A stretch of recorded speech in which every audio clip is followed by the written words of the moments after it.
from the perspective they're a good team, but it's not an Arizona or a UCLA at the height of their play. Is it strange to lose to a team like that nine times?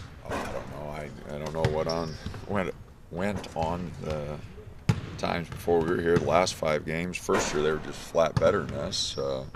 Last year we had a chance at their place, didn't get it done. We had a chance this year at their place, just didn't get it done. So I'm not sure, the first games, but the last 5, we've had our chances, just have not got it done.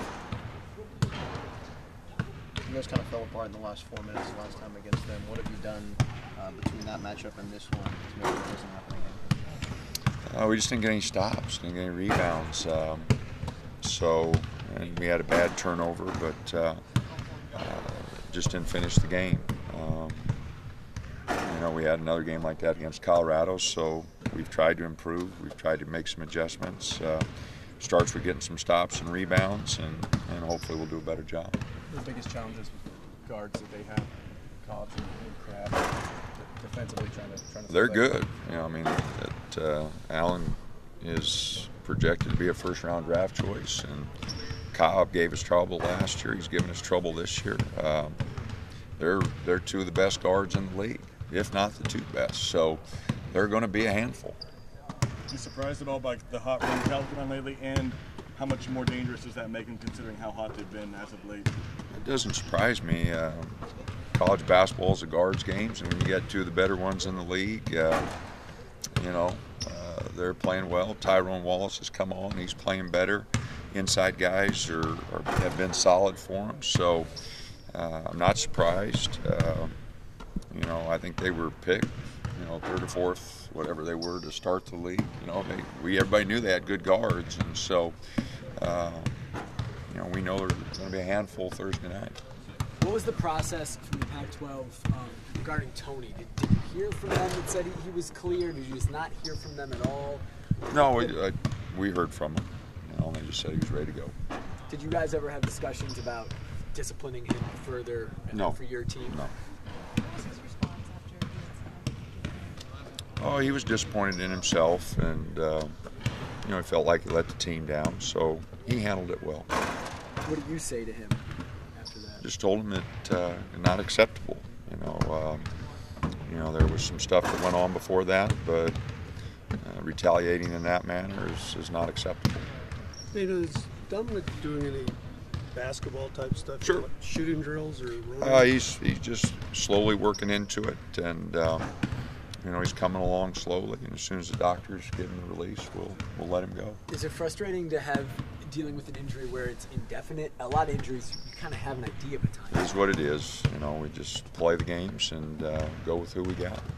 Dotson drew the bulk of the defensive work on Brad last time. Seemed to make him work for his shots, and UJ was on him. I think defensively, you'd have to pay a little more attention to a guy like that, knowing.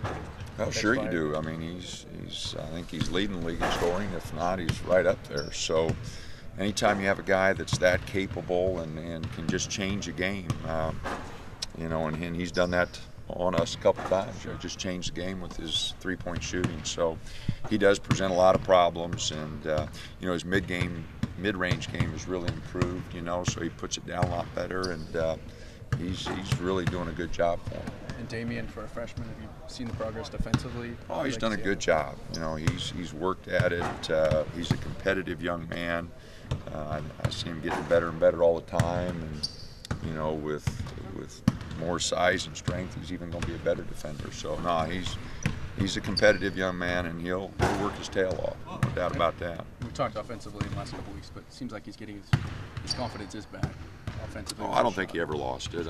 He just went through a couple games, and all players do that, where the shots don't fall quite as much, don't get quite as many looks, but he's handled it very well for a freshman. He's going to be a good player. Jonathan was talking about how him and EJ really want to beat Cal because they've never beaten Cal. Do you want your players to embrace that sort of attitude as opposed to the every faceless opponent type of deal? Well, we need to beat them because they're our next opponent. We're all disappointed, we didn't get it done there, and so, it's a big game. I don't like to go back previous years. Heck, we got enough problem with this year, but you know, it's a big game because it's the next one, and you know, we're going to have to do a better job than we did in Berkeley. Coach, you're pretty animated during games. What's your take on Cal's coach and his interaction with Alan Crabbe? I don't have one. That's between, you know, Mike and Alan. That's, you know, every coach-player relationship is different, so that's between them. Do you find this tail end of the season that when you're playing some of these teams now for the second time, is the intensity level going up with all these opponents as it gets later? Well, the intensity level doesn't go down. You know, it's February and almost March, and you know, everybody's strained a little bit. It's been a long season, and so yeah, and seniors, their urgency goes up, and guys are wanting to finish strong. So there is a little different feel to it, you know, and so you know, everybody's just a little bit fatigued and wearing down at the end. So it makes for very competitive games. Yeah.